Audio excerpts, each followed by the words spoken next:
الرحمن الرحیم السلام علیکم. د یوټیوب چینل د قصو بابا نه یو ځل بیا ستاسو خدمت کې حاضر یم او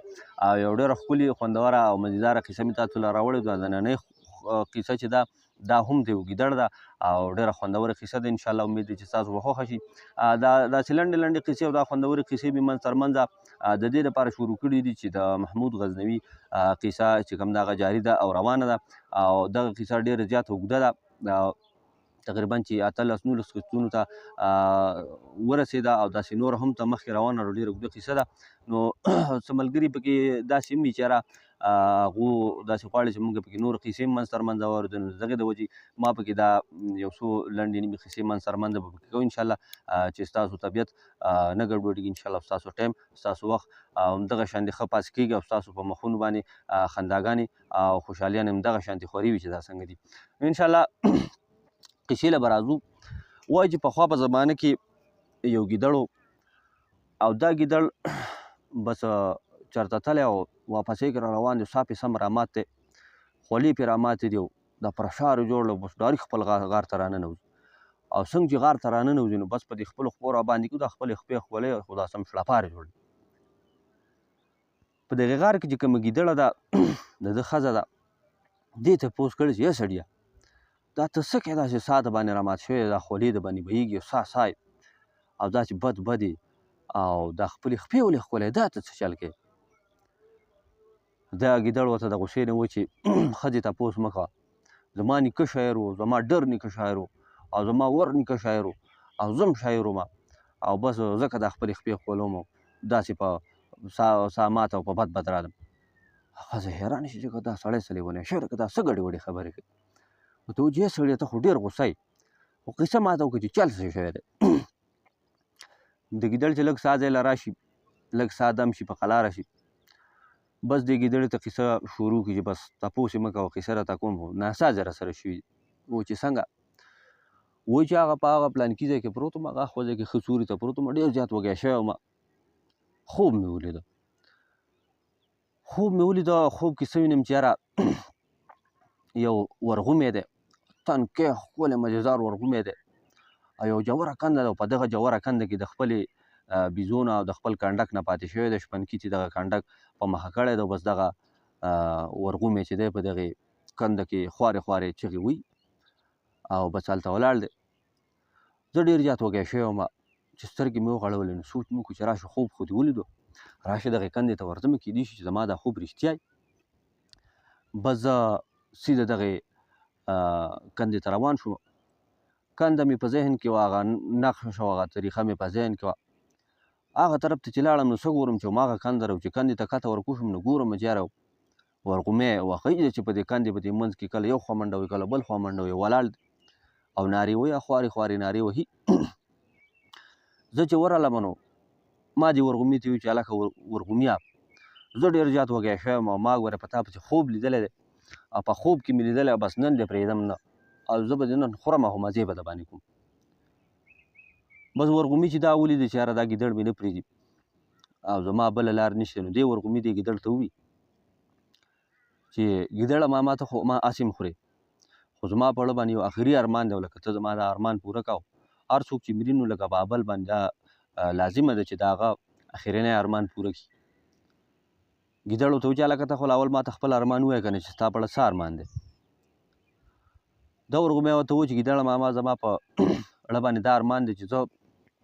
دغې چوتې کاڼي ته دې چوت کمر ته وخېږم او یو څو سوي ټپې مې وکړی، یو څو د زړه د یخ نه مې یو سوي یو څو ټپې وکړی، ارماني ټپې مې وکړی. بس بیا ته ما وخوره بیا زما نه هسې زما هغه مور پلار او زما خپلوان او زما هغه مالک زما نه تلي دي او بس د دغې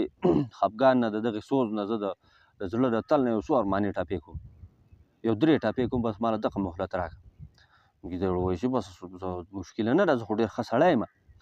او دغه ارمان پوره کول ماته څه مشکل نه دی. زه شابه دغه زما له طرفه تا ته اجازت دی چې ته دې کمر ته وخېږي زه به دې وخېږم خیر زه به سره امداد وکړم او ته دغې کمر ته وخېږې او زه به دلته کښته ولاړ یم او ته دغه ارماني ټپې او 3 وکړه بس بیا راکوشې چې زه دې خورم. بس دغه ورغومی څه بچل ول څه ول دې ګیدړ دې کور کړي څنګه چې د دې کمر دې سر ته وروختو نو ورغومي چغې کړه مه ورغومي چې یوه چاغه کړه یعنې یوه ټاپه شوه د دغه شپونکي دا کنډک په دغه ځای کې نږدې و چې دغه د ورغومي دا چغې تر غوږو شو نو بس فوراً ورته پته ولګي چې هلکه ورغومي خو زما نه پاتې شوی دی واپس یې رامنډې کړې سپی ورسره دی او د دغې سپي نوم شیلا دی شیلا سپی دی خو رجیل سپی دی ناکاره سپی دی د ګیدړ خو یې د سر دښمن دی لکه کاري دښمن تیز دی د بلا بچی تیز دی خو لکه سم د هوا بچی دی نو شپنکي د ځان سره شیلا را په مخکې کړو واپس را په منډې شو دغه د کندې طرف ته چې کله ورغومي دویمه ټوپه وکړه دویم ځل یې می کړو بس دا شپنکی ښه راتېز شو چې یاره ورغومی چېرته ګیر دی هسې نه څه شی رانه وخوري دغلته او بل چې ده دغه درېیمه ټپه کولو نو دغه شیلا دغه شپنکی د کندې ته را رسېدلي د ورغومي خوا ته او شیلا چې وکاته چې یاره لاندې خو په کنده کې ګیدړ ولاړ دی او ګیدړ یې ور واغست به ګیدړ پسې دا دوړ ورپسې ده دا شخړه پسې ورپسې ده د یرې نه منډې وهي او دا خولې پرې رامات دي دا سا پرې رامات دی چې که د خدای مسلمان ورغومی اوس په تندر که خو که دې شیلا راونیوي نو ټک ټوک کوي دې په دې ځای خیر شیلا د خپل نه ډېر زیات تیز و خو د مرګ منډه یعنې د خپل ځان چې یاره په دغه ټایم کې چې هر سړی منډه وایي نو د هغه سره څوک مقابله نه شي کولی او دغه ګیدړ چې دی نو د دې شیلا نه خپې سپکې کړې بس وتښتېدې دغه ورغومی خپل مالک ته میلاو شي هغه دغه ورغومی د ځان سره کې دغه شیلا ته واپس آواز وکړي دغه واپس راوغواړي واپس روان شي ګیدړ لګیا د خپلې ښځې ته قیصه کوي نو ګیدړ بیا د خپلې ښځې ته وایي چې یاره بیا د دغه ځای نه ستړی ستومانه راغلم هغه شته سوري له رالمه او په دغه سورو کې بیا بس خفه پرېوتم چې زه ښکار خو مې د لاسو نه ووت او د خپل قمقلتوب د لاسه ووت هلکه چې ته اوس ورغومي له ولې د ټپو موقع ورکوې ورغومي باندې چا ټپې کړي دي چې داسې ټپې کوي خو بس ورغومی دی خورئ خو بس زه د خپل قمقلتوب د خپل خرتوب د لاسه رانه ښکار د لاسه ووت بس مې بیا اوده شومه دې سوري ته معده مې خالي وه خېټه مې خالي وه وږی وم خو بس اوده شومه اوس څه دي چې اوس یو خوب وینم او په خوب کې یو خرګی وینم یعنې د خر بچی دی خرګی دی وړوکی خرګی دی او داسې سورب دی داسې غوړ دی داسې ښکلی ښایسته او لګیا دی په یو درب کې او دا کبل راشوکوي دا کبل خوري سر کوي لګیا دی بس چې راپاڅېدم نو دغه درب یعنې دغه کابل و دغه میدان مې په فکر کې ورو پرو دغه طرف ته روان شوم چې هلکه راشه که دغه کار مې په لاسو راشي بس وایي دغه خوب مې رښتیا ور وختو او څه ګورم چې یاره دغه درب دغه میدان مې مخې له راغی همدغه خرګی پکې لګیا دی دی پکې سر کوي څنګه چې د خرګي مخې له ورغلم دې خرګي ته مې وویل چې خرګیه ورغومی رانه بس شوی دی لکه تا خو نه پرېږدم تا ځکه نه پرېږدم چې زه ډېر زیات انتهایي وږی یم او د شیلا سپي نه مې ډېرې منډې وهلې دي او اوس بله لاره نشته کو تا به زه خورم خرګي چې دا لیدلي دي چې یاره دی مې نه پرېږدي نو دې ګیدړ ته یې ویلي چې یاره ګیدړ ماما ته خو ما هسې هم نه پرېږدې اوس تا په ما پسې خوب لیدلی په خوب کې لیدلی یم لکه ته ټیک ما خورې ستا بل څه لار نشته او بل شیلا سپي هم ته ځغلولی نو ته به ښه وږی شوی خو زما په زړه یو ارمان دی او که تا زما هغه ارمان پوره کړو لکه زه به ستا ډېر شکرمند یم شکرګزار به دې یم ته زما دغه ارمان پوره کړو لکه دا خو لازمه ده چې د چا مرګ نو لکه دا لازمه ده چې د هغه د ژوند اخرنی ارمان پوره شي ګیدړ ورته ووایي چې هلکه ارمان دې پوره کولی شم ډېر په دغه دې راته ووایي ډېر مینت دې راته وکړو ډېر په زارۍ دې راته ووایي نو ارمان دې پوره کوم خو ګوره د ټپو موقع نه در کوم ټپې مپې په کول به پکې نه ګوره ولې چې هغه ته یاد دی چې که دی بیا ټپېږي او د خپل پلار او نیکه او خره او دا د خرو کنډک راپسې راغی خو په خپو کې به مې وچاخوي نو خرګی ورته ووایي چې نه ګیدړه ماما ټپې مپې نه کوم زه په ټپو څه پوهېږم خو زما په اړه دا ارمان دی چې ته ما ته راپشا شي او زه او ته بیا سترګې پټې کړې او یو خوږ ښایسته غزل ما ته شروع کړي او زه ته دا مخامخ خوړګۍ نه یاویا و چې زه په دې خوړګۍ بره منډې کړم بره او بیا واپس را منډې کړم بیا بره منډې کړم بیا واپس را منډې کړم یعنې زه 3 منډې دې خوړګۍ ته په بره ووم او 3 منډې واپس دې سمې ته راووم دې هوارې ته او بس چې کله به 3مه منډه زه رالم بس تا به ما ته غزل هم پوره کړی بس دغه غزل به ما اورېدلی او بس بیا ته ما وخوره هېڅ مشکله نه ده ته خپل ارمان بیا پوره کړه ګیدړ چې سوچ وکړي چې داسې ګرانه خبره خو نه ده راشه چکر به هم ووم او مسعودو ته به ښایسته غزل واورم، ما له خو ډېرې ښې غزلې راځي. نو بس دغه ګیدړ د خرګي ته ورپاشا شو او بیا یې سترګې پټې کړې او په خوږ اواز یو غزل شروع کړو. غزل یې شروع کړو، د خپل اواز ورته څه ډېر زیات ښایسته ښکارېدو، ډېر په سور کې لګیا دی.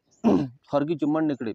په دې خوړګۍ په بره وختو، بیا واپس راکوز شو، بیا په منډه په بره وختو، بیا واپس راکوز شو. چې د اخرنۍ منډه د ده اوارې ته راکوزېدو ده وه، نو په دغې منډه کې ده د خرګي دې کلي ته مخه کړه. کلي ته یې مخه کړه او په کلي کې ظاهره خبره چې هلته به سپي او آبادي به او خلک به دا خرګي اوس کلي ته ورمخه کړې ده، ښه په سپیډ کې په رفتار کې روان دی او د ګیدړ سترګې پټې کړې، ډېر په خوږ اواز کې ډېر په سور کې لګیا دی، نو غزل وی لګیا دی، یعنې سندره وی. دې ګیدړ په فکر کې راغله چې یاره دا ځله په دې هواره کې دا منډه خو څه ډېره اوږده شوه. ده چې غلی شي همداسې سترګې غړولې دي، نو څه ګوري چې یاره بس اوس د خرګي دی د کلي ته ورنږدې کړی دی او په کلي کې ورته د سپو یو سیل ورته هلته ولاړ دی، یو ګروپ ورته ولاړ دی او ښه ورته غوسه دي. دې ګیدړ چې دا لیدلي نو ده ته یې ویلي چې هلکه خرګیه تا خو زه کلي ته راوړم خو ته داسې کار وکړه چې لږ صبر وکړه، دلته ودرېږه او د دې غزل ډېره خوږه کړۍ پاتې ده، ډېره خوږه کړۍ ده او دا راته ویم نو ته بیا دې کلي ته ورنږدې شه، نوره خو تا چې څه وکړه هغه دې وکړه. خرګی ورته وویل چې نه ګیدړه ماما زما لکه ډډې ډېرې زیاتې خارښتېدلې دي او دغه پلانکي کور په دې چانه کې دا ډېرانې دي او ورته وایي چې زه په دغه ډېران کې ډډې په ډډې نه یم رغښتی او ځان مې نه یم مږلی په دې خاورو کې، نو لکه زما ډډې ډېرې زیاتې خارښتېږي. دا ګیدړ ورته څه مینت وکړي، خو دا خرګی دا ګیدړ هلته ورسېد په هغه ډېران کې چې ځان راوغورځوي او بس ډډې په ډډې کېږي او دا ګیدړ خو ښکته وغورځېږي او دغه د سپو د کنډک پسې راپسې شي. ګیدړ منډې او سپي منډې، د ګیدړ منډې او د سپي منډې. ګیدړ وایي چې یاره ما وراتې منډې وهلې او د سپو د لوی کنډک راپسې راخوښ او دا غفار یې خته او په ما دا خولې را ماتې او دا ساسام او ځان ته مې کنځل کول چې یاره زما نیکه سندرغاړی و او که زما ډر نیکه شاعر و، که زما ور نیکه شاعر و او که زه داسې غټ سندرغاړی یم چې د لاس ته راغلی ښکار مې پرېښود او د ځان نه مې ښه سړی جوړ کړی دی، غزلې مې وي. نو بس دغه کیسه یې خپلې ښځې ته وکړه او ښځې ته یې وویل چې یاره د خپلې خپې ځکه ښکلومه دلته چې رالمه چې دې خپو زه د دغه سپو د دې کنډک نه یې زه خلاص کړم او دومره تېزه منډه مې ووهله چې ایله دغه سپو نه زه بچ شوم او د خپل غار ته رالمه، خو نن مې ښځې ښکار په لاس رانغی او د ښکار مې ځکه په لاس رانغی چې خپل د مقصد نه به واوښتم او نورې قیسې به مې شروع کړې او د هغې د وجې به زما نه خپل ښکار او خپل مقصد به زما نه ګډوډ شو، زه به دقسې پاتې شوم. نو دا زموږ ښکلي او خوندوره او مزیداره قیصه، انشاءالله امید دی چې تاسو به خوښه شوي. نو همیشه په خپل ګول باندې، په خپل مین مقصد باندې، په خپل منزل باندې توجه ساتئ او د دغې سره که ستاسو څوک د دغې ورغومي په شان دي یا د دې ګیدړ په شان دي، تاسو د خپل منزل نه، د خپل غرض، د خپل مقصد نه تاسو اخوا دیخوا کوئ او تاسو باندې ټپې وایي یا په تاسو باندې غزلې وایي یا ستاسو نه موقع غواړي، نو دغه په چا غرض مه ساتئ، د خپل مقصد سره، د خپل غرض سره، د خپل منزل سره غرض ساتئ او بس په یو سیده لار باندې روان اوسیږئ او خپل منزل ته او خپل مقصد او غرض ته ځان رسوئ.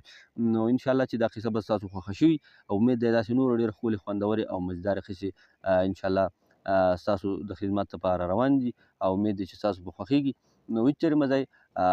د نورو قصو سره، د نورو ویډیوګانو سره به زه انشاءالله بیا ستاسو په خدمت کې حاضرېږم. ښاد او آباد اوسئ. د الله په امان.